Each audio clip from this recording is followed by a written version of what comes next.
자, 오늘 말씀의 제목을 다 같이 한번 말해 봅시다. 사과나무 같은 내 사랑. 자, 우리 예수님과의 사랑은 사과나무 같이 달콤한 사랑이다. 사과나무 같은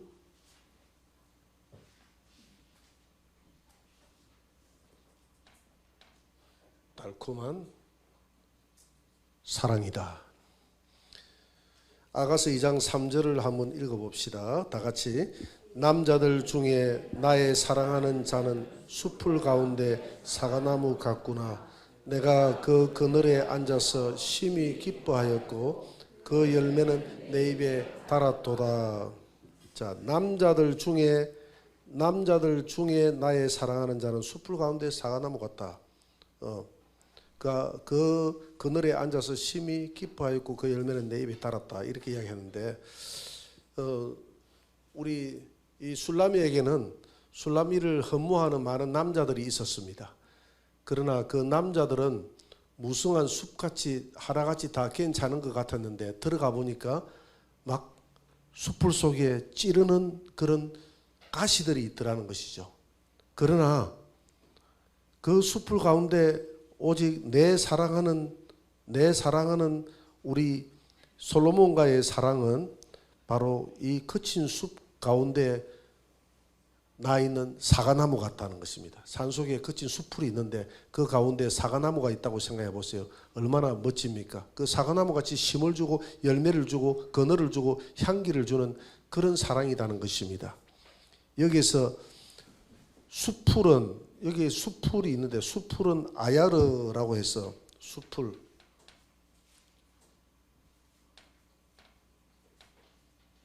아야르, 거친 숲을 말합니다. 거친 숲을 말합니다. 그러니까 우리가 오늘 구수수화적으로 설명을 해보면 이 세상이 주는 사랑, 이 세상 사람들이 주는 사랑, 이 세상이 주는 나에게 달콤한 사랑은 무성한 숲 같지만 사실상 그 속에 들어가 보니까 세상 그 숲은, 사랑은 거친 숲이었고 내게 가시나무였고 내게 고통을 주는 사랑이었다, 이 말입니다. 여러분, 사람이 사랑을 한다고 생각해 보면 사랑의 열매는 씁니까 답니까? 사랑의 열매는 쓰잖아요, 그죠? 사랑의 열매는 쓰잖아요. 사랑이 뭐냐고 물으신다면 눈물의 씨앗이라고 말하겠어요. 그랬잖아요. 그러니까 세상이 주는 사랑은 그렇다는 것입니다. 지금 그 이야기를 하고 있는 거예요. 내가 나의 사랑하는 자는 숲풀 가운데 그래서 정말 내게 만족을 주는 사랑이 없었다는 것이죠. 무성한 숲 속에 내가 들어가 봤는데, 무성한 숲이라는, 겉으로 보기에는 파릇파릇한 사랑 속에 들어가 봤는데 막상 들어가 보니까 그 숲풀이 내게 그늘과 향기를 주는 사랑이 아니었고 가시가 있더라는 것이죠. 그런 사랑이라는 것입니다. 우리가 세상 속에서의 사랑은 그런 사랑이라는 것이죠. 그런데 그 숲풀 속에 사과나무가 한 그릇 있어요. 얼마나 사과나무가 향기롭고 좋습니까? 제가 강릉 무장공비 사건 일어났을 때 우리 병사들을 데리고 야전으로 나갔습니다. 총을 들고 그 싸우러 나갔어요. 나갈 때 병사들은 이렇게 흩어져 버리면 어디로 가는지 모르잖아요. 그래서 제가 맨 오른쪽에 서가지고 요 위로는 올라오지 마라, 요 아래서만 작전을 한다 해가지고 걸어갑니다. 걸어가는데 잠을 못 잤어요. 한 일주일 동안 정말 잠을 한숨도 못 잤습니다. 그래서 나오는데 하늘이 노란 거예요. 얼마나 하늘이 정말 노랗게 느끼죠. 그래서 걸어가면서 졸다가 좀 여기 좀 잠을 자야 되겠다 싶어서 언덕에 기대가지고 조금만 자다 한 5분만 자다가 제가 언덕에 기대면 잠이 안 와요. 왜? 무장무미가 나타나서 뭐가 푹 쑤시고 날 것 같은, 푹 쑤시거나 아니면 머리를 가지고 개머리판을 때릴 것 같은 그런 느낌이 들어가지고 잠을 못 자겠더라고. 그래서 그래서 그런 가운데 작전을 다 끝내고 내려가는데 사과밭이 있는 거예요. 그 가시가 얼마나 기쁜지. 제가 사과나무 위에 올라갔는데 사과를 이맘때쯤 됐나요? 사과를 다 땄더라고. 땄고 까치 먹으라고 사과 남겨난 사과 한 나무에 한 3개 정도씩 한 나무에 달려 있더라고. 그 꼭대기에 올라가지고 부셨다는데 그 사과 맛은 굉장히 맛있었어요. 당도가 굉장했습니다. 그 많은 것 중에 사과밖에 없으니까. 그래서 사과를 따가지고 입에 막 먹었는데 저는 사과를 그때 당시에 지금은 사과 알레르기가 없어요. 그때 당시 사과 알레르기가 딱 사과를 왕창 깨물으면 10초만 되면 입술이 다 터지고 혓바늘이 다 돋아나고 그래서 사과를 먹으면서 피투성이가 됐어요. 입술이 다 터져가지고. 그런데 사과가 얼마나 맛이 있는지 사과를 막 먹었습니다. 따가지고 야전상이 따가지고 딱 먹고 그래가지고 있는데 우리 대장님이 집차를 타고 저 내려오면서 야 작전 가자 그게 뭐하나 이런 예 그 잠깐 계십시오. 그래가지고 사과를 이제 야전상이 오른쪽 왼쪽에 듬뿍 땄지 않습니까? 따가지고 가가지고 대장님한테 오른쪽에 있는 사과 드리고 왼쪽에 있는 사과 운전병한테 주고 나니까 나한테 사과가 없어. 타라. 지금 뭐 작전도 끝났는데 가자 이러는 거. 아니요. 제가 조금 더 돌아봐야 됩니다. 조금 더 병사들이 지금 어디에 있는지 괜찮다. 병사들은 뭐 다 내려갔겠지. 이런 아닙니다. 대장님 먼저 내려가시고 나는 확실하게 점검을 하고 가야 됩니다.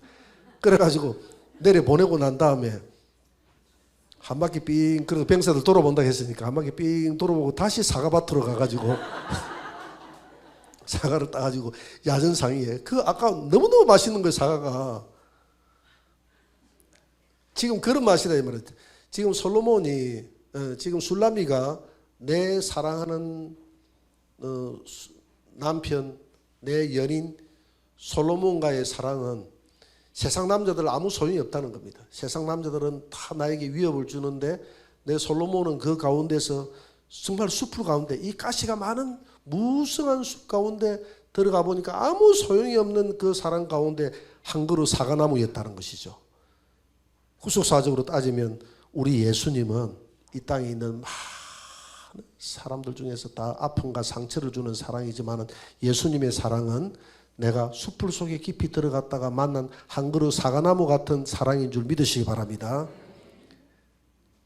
두 번째, 사과나무의 특징.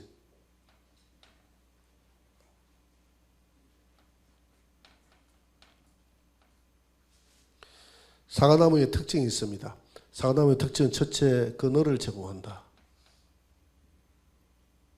자, 무성한 숲속에 그늘이 있을 것으로 생각하고 들어갔는데 실제 거기에는 그늘이 없었어요. 참된 그늘이 아니라 가시가 고통스러운 그런 그늘이었습니다.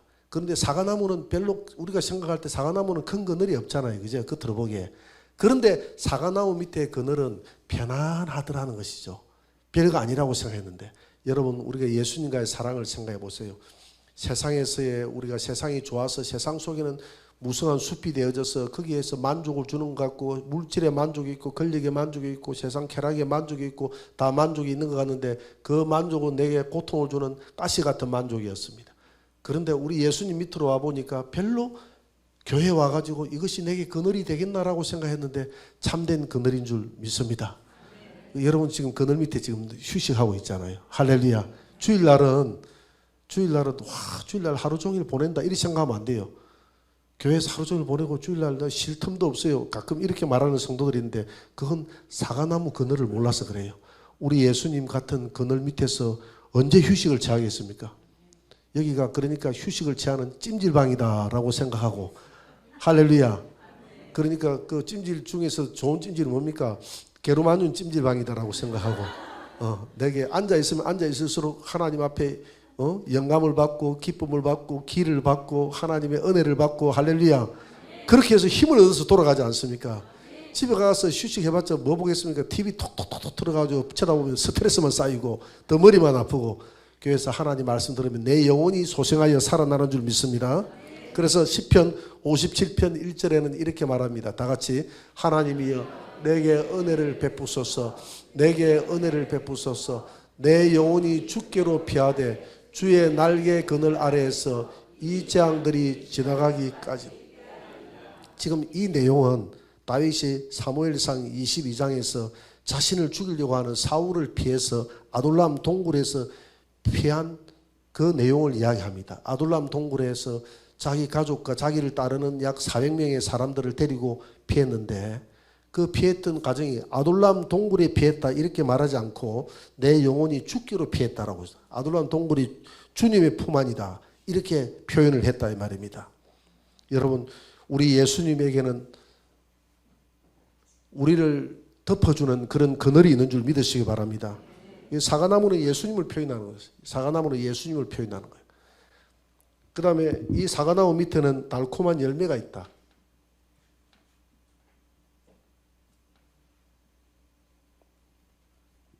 달콤한 열매. 사과라고 하니까 또 사과 이야기를 하게 되는데 제가 중3학년 때 하숙을 했어요. 중3학년 때 몸이 아파가지고 제가 학교를 못 다녔습니다. 그때 고등학교 시험을 쳐야 되잖아요. 이제 마산으로 나와야 되는데 시험을 쳐야 되는데 제가 몸이 아파서 학교를 거의 휴학을 하고 못 다녔어요. 그래서 집에서 이제 니는 학교도 잘 못 다니고 했으니까 이제 몇 달 안 남은 기간 동안에 집으로 오지 말고 너희 학교 앞에 그 하숙을 해서 공부를 열심히 해가지고 마산으로 올 수 있도록 해라. 그래서 이제 공부를 따라가야 되니까 학교 하숙을 치렀는데 공술운동장 고성 공술운동장 옆이었어요. 공술운동장 옆이었는데 그날 공술운동장에서 축구를 하는데 성인들이 축구를 하고 있었어요. 축구가 다 끝나고 난 다음에 사과를 하나씩 나눠주는 거야. 사과를 큼직하게 든 사람이 그걸 구경하고 있는데 그 사과를 내 앞에 와가지고 확 깨무는데 어떻게 그 사과가 먹고 싶은지 조금만 반 쪼개줄 수 없나 이야기를 하고 싶은데 그 이야기를 할 수 없는 거야. 그래서 나는 사과를 볼 때마다 그 생각을 하면서 먹습니다. 그때 와직 했던 그 순간을 생각하면서 먹습니다. 여러분 사과에는 이런 달콤한 향기가 있어요. 달콤한 향기. 그래서 110편, 10편, 110편, 103절에는 다 같이 주의 말씀의 맛이 내게 어찌 그리 단지요 내 입에 꿀보다 더 단이다. 여러분 사과 열매는 하나님의 말씀인 줄 믿으시기 바랍니다. 이 말씀은 내 입에 꿀보다 더 단 그런 은혜가 그런 기쁨이 사과나무에 있다. 예수님께는 있다 이 말입니다. 자 4절을 한번 봉독합니다. 4절을 같이 읽어봅시다. 그가 나를 인도하여 잔치집에 들어갔으니 그 사랑은 내 위에 깃발이로구나. 지금 솔로몬이 술라미를 잔치의 연회 석상으로 인도하는 모습입니다. 이 잔치집을 베트 하야인이라고 합니다. 잔치집을 히브리어로 베트 하야인. 이 말은 포도주의 집이다 이 말입니다. 포도주의 집. 지금 잔치집에 데리고 들어가는데 포도주의 집으로 데리고 갔다. 이 포도주는 기쁨을 나타내는 것이거든요. 예레미야 23장 9절을 한번 떼어보세요. 예레미야 23장 9절에 다 같이 시작. 선지자들에 대한 말씀이라 내 마음이 상하며 내 모든 뼈가 떨리며 내가 취한 사람 같으며 포도주에 잡힌 사람 같으니 이는 여호와와 그 거룩한 말씀 때문이니라. 아멘. 그가 나를 인도하여 잔치집으로 들어갔다 이 말은 포도주 집으로 들어갔다. 포도주는 기쁨의 집으로 들어갔던데 무엇으로 인해 기쁘느냐 하면 그 포도주가 주는 하나님의 말씀이 주는 그 잔치 석상 때문에. 여러분 지금 여기가 지금 말씀 안에 들어왔지 않습니까? 교회에 들어와서 이 말씀이 주는 기쁨 때문에 그 잔치 석상으로 우리를 인도했다 이 말입니다. 우리를 예배 가운데 인도하시는 잔치 석상으로 인도하시는 예수님인 줄 믿으시기 바랍니다. 예수님이 우리를 포도주의 기쁨 석상으로 인도했는데 그것이 바로 뭐냐면 결국 그 말씀 잔치집에 들어가서 내가 먹는 말씀이 뭐가 됐다고요? 내 위에 깃발이 됐단 말이야. 깃발이 됐단 말이야. 깃발. 출애굽기 17장 15절에 한번 봅시다. 출애굽기 17장 15절 다 같이 시작. 모세가 제단을 쌓고 그 이름을 여호와 니시라. 여호와 니시라는 말은 여호와는 나의 깃발이다 이 말이거든요. 여호와는 나의 깃발. 여러분 예수님이 여러분들의 깃발이 되시기를 바랍니다. 깃발이다 이 말은 무슨 깃발? 승리를 주는 깃발.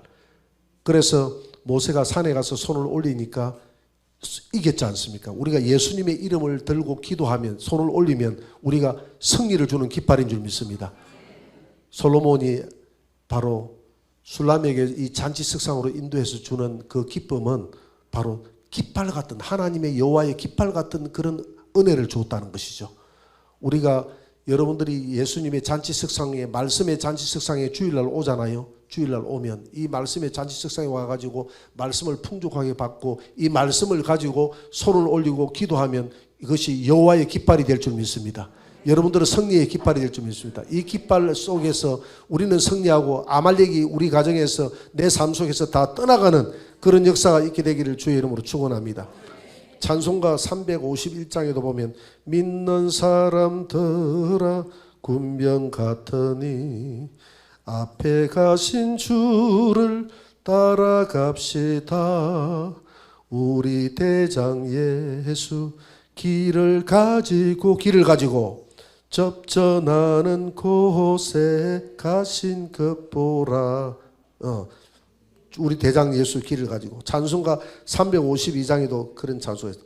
십자가 군병들아 주 위에 일어나 기들고 앞서 나가 굳세게 싸워라. 여러분, 이 기는 바로 예수 그리스도의 이름의 기인 줄 믿으시기 바랍니다. 말씀의 깃발인 줄 믿으시기 바랍니다.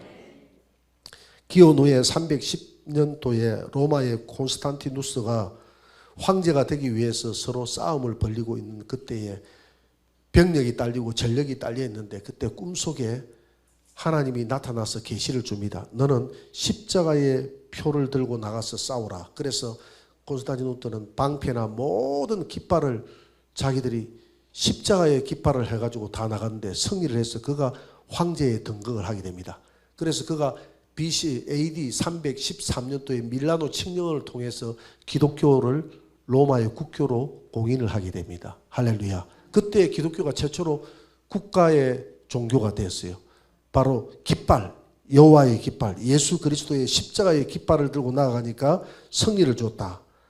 예수님이 여러분들의 깃발이 되시기를 주의 이름으로 축원합니다. 2장 5절 한번 읽어봅니다. 다 같이 시작. 너희는 금포도로 내 힘을 돕고 사과로 나를 시원하게 하라. 내가 사랑함으로 병이 생겼습니다. 여기는 금포도나 사과는 바로 진리의 말씀을 의미합니다.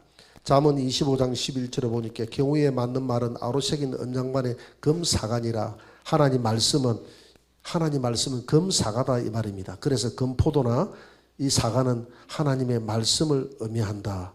어떤 말씀? 진리의 말씀을 의미한다 이 말입니다. 진리의 말씀을 붙으시기 바랍니다. 아가서 2장 6절입니다. 같이 읽읍시다.